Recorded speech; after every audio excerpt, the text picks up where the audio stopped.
Out of 40, the Russian women have come close on a couple of occasions. There's certainly been teams who've missed one in the past. I can't think of an absolute clear from all athletes. That's exceptionally good shooting.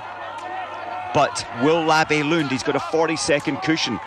Can he hold the pressure out front? A brand new experience for him. It changes things when you haven't been there before. I guess the question is, how much time does L'ABEE-LUND need over FOURCADE at the start of the final loop? That's a good one. I would say he needs, as a safety blanket, what? 20 seconds. 20 seconds? 20 seconds should be safe. 15 will make it tight. 10, I think Norway could be in trouble. Although L'ABEE-LUND, he's been watching these relays with BJOERNDALEN in them since the age of 5, since he can remember. And to race for Norway in a relay at a World Cup, it brings something special to your performance. He knows he can't let them down. So L'ABEE-LUND is pushing himself way higher than we saw in the individual races here, the sprint, the pursuit. 1:38 behind for Vitek of the Czech Republic. Landertinger just a few seconds behind him, and both these teams know that should the pressure get to the leading three, they have a chance of taking a top 3 result here, and that would be good for either of those teams. It's nice to see Austria recovering, Mike, but what a shame about that penalty loop on the first leg from Dani MESOTITSCH.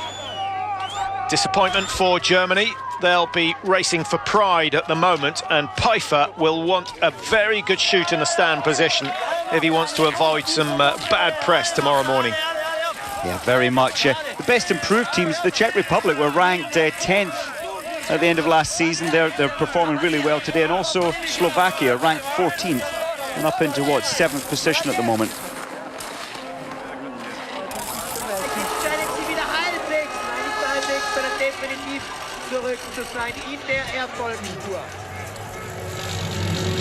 L'ABEE-LUND again skiing like Christiansen, smooth and relaxed and efficient, and that's been his key so far today. Remember his margin, some 40 seconds. It will probably be down to around 35 by the time FOURCADE enters the stadium.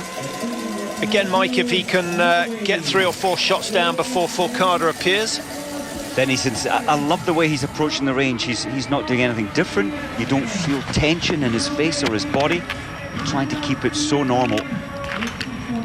Just getting his feet nice and comfortable. And again, watch the lower stomach. He's gasping for air.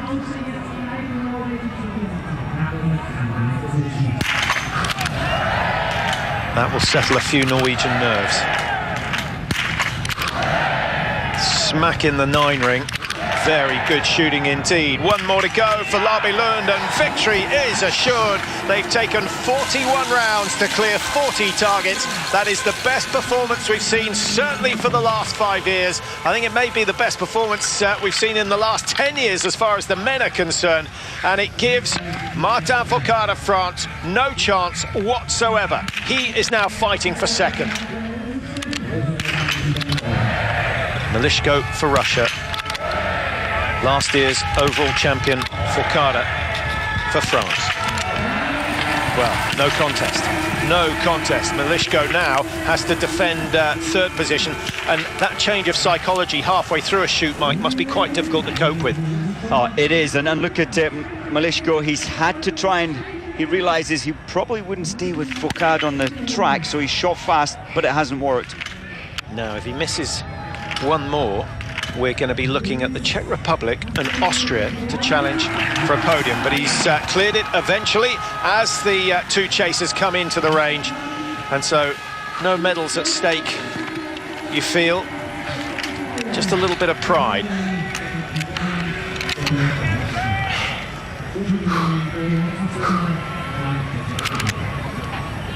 No Simonada racing for Austria, Mike. Always an exciting performer. He really is.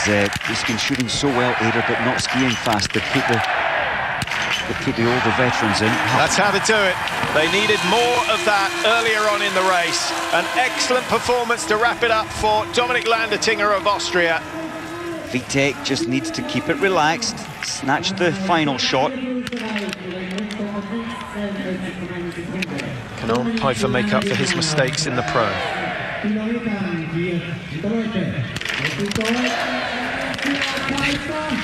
Good job from Vitek. Could have a ski race on our hands if Pfeiffer gets these 2 at the first time of asking. He does. That's much, much better. What was going on in the prone position with Arndt Pfeiffer? Remember, the two targets, very different sizes. And so if the sights are slightly off, you're more likely to make mistakes in the prone than you are in the stand. Well, that's right, it's a big hit target. Well, in relation to the golf ball size prone, you're sighting the same target, they just set it differently for prone and stand. Only 11.5 centimetres, it's not huge, like I suppose just bigger than a large orange. Tightening up. Sednev, he normally shoots so well. He got them this time, 2 spare rounds though. Ukraine, Italy and Sweden will be skiing for a top 10 position. They'll probably not relish the fact that they're all side by side at the start of the last lap. L'ABEE-LUND will be enjoying the fact that he is 30 seconds clear. So FOURCADE's got closed the gap some 10 seconds in the last 2.5 Ks, but 32 seconds surely is too much. We'll find out when they come through the last of our split times. Here he comes. And if he still has 20 seconds at this point of the race, he's got to be safe. I think he's done an amazing job, L'ABEE-LUND, brought in at last moment really for the Norwegian team, and to cope with that pressure and to get 10 out of 10. So accurate as well in the stand, very central in the hit point. It's just outside the prone target, you can see the shape in the middle. A good day for Gruben.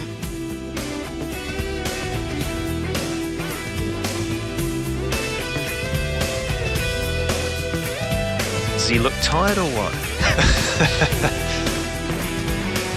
He'll be disappointed. He just wants victories. Well, it was 40.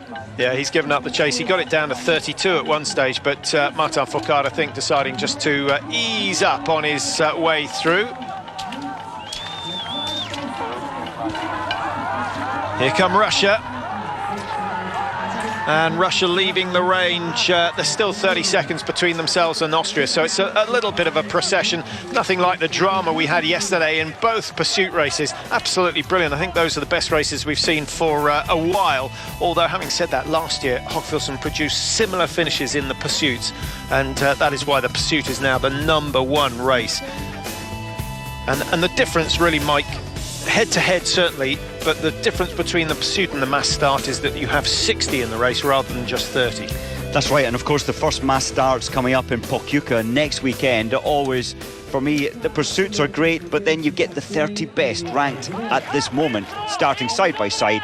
Then you've got a race. It's over 15 kilometers, so it's a tough one. It's extending it out to the big endurance racing. Be interesting. I wonder what our viewers feel about the pursuit. Of course, if you win the sprint by a minute, you start the pursuit a minute ahead. Would there be a case for halving the difference between the finishing times at the start of the pursuit, just to level it up a little, so those who have a bad day in the sprint aren't completely out of the race the following day? Well, when the pursuits were first introduced back in 1997, there were ideas. You know, it was perceived, if you, as you say, if you win by 1 minute, it's a massive advantage going into day 2. So they did play around with 30 seconds, but it didn't feel right. You weren't getting real time. I do remember, in fact, it was Nagano. I don't think we had the pursuit in the Olympic program at that stage, but BJOERNDALEN winning the sprint race by 1 minute and 2 seconds. One of the biggest ever victories in a sprint race. And having done that, the day after the race was called off once he'd secured victory the previous day. It was an astonishing performance by BJOERNDALEN. He's still on good form, and he's part of the winning team today. So another little World Cup victory to his name. But I think credit going to the two youngsters, BIRKELAND and Christiansen. And of course L'ABEE-LUND brought in as a replacement for Emil Hegle Svensson. L'ABEE-LUND, for me, looked relieved there. It went perfectly well for him, and he just didn't want to let this team down, and he didn't. And all the celebrations tonight will be about the fact that they've shot so well as a team. No one let the Norwegian team down. How many times have we seen them do a penalty loop on the first leg and then play catch-up all the way through? A cruise to the finish for Martin Fourcade. Nothing he could really do. He was given a 42-second deficit to play with on the last leg. JAY, BEATRIX, BOEUF all did pretty well. Vincent JAY, his last ever race today. So congratulations to him on his career, and of course that gold medal from Vancouver in the sprint event. And merci Vincent, say the rest of the French team. Second place. I think that certainly they would have taken at the start of the day.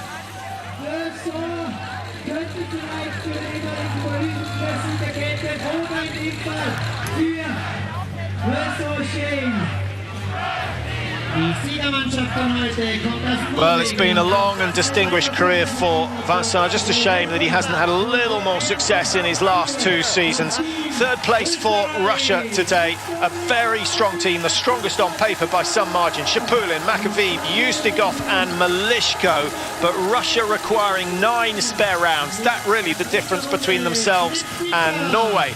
Austria, well, that is some comeback, Mike. 17th to 4th. It all went wrong on the first leg, but great work from SUMANN, PINTER, and finally LANDERTINGER producing the race of the day for the Austrian team. And 4th place, respectable. Oh, very good, and so different, the turnout, the outcome. Had MESOTITSCH not been gone around a penalty loop, he lost a further 30 seconds using his 3 spare rounds. Could have been so different today for Austria. The Czech Republic looked disappointed with 5th position, but they've taken the scalp of one of the biggest ever nations in biathlon, Germany. Good work from the Czech Republic. For Germany, really it went wrong on the penultimate shoot. That prone for Arndt Pfeiffer, putting him on the penalty loop, and then he was out of contention. Slovenia, they started well with Jakov Fak producing a very good first leg. Clement Bauer carried on the good work, and Dockel and Oblak just fading a little. So Slovakia 7th position, 2:26 behind. Italy in 8th. Now, that's not too bad for the Italians. Just looking to see how the Italians finished last year. They finished 12th, but of course they got a win in Oberhof, so maybe they'll save their best till after the Christmas period. One more round of the World Cup to go for the men and women before the Christmas break. Pachuca, of course, where we're headed next week, and then Oberhof, Ruhpolding and Tolz immediately after the new year. Well, just in time to pick up on the results here in Hochfilzen. The men's first relay of the season won convincingly by Norway. The world champions, the Olympic champions, are back on top, ahead of France, who was 2nd, or in fact won the World Cup last year. So a good victory for the Norwegians, and really the outstanding factor was their shooting. 1 spare round required. Well, we still have the women's relay to come, and that takes place this afternoon. We'll be on air at 14:45 European time, so 1:45 if you're watching in the UK. Difficult to call. Russia, I guess, are the favourites. Germany would hope to get a win here. Norway, with Tora Berger on form, might also win that one. But congratulations to the Norwegians. They take the win ahead of France and Russia.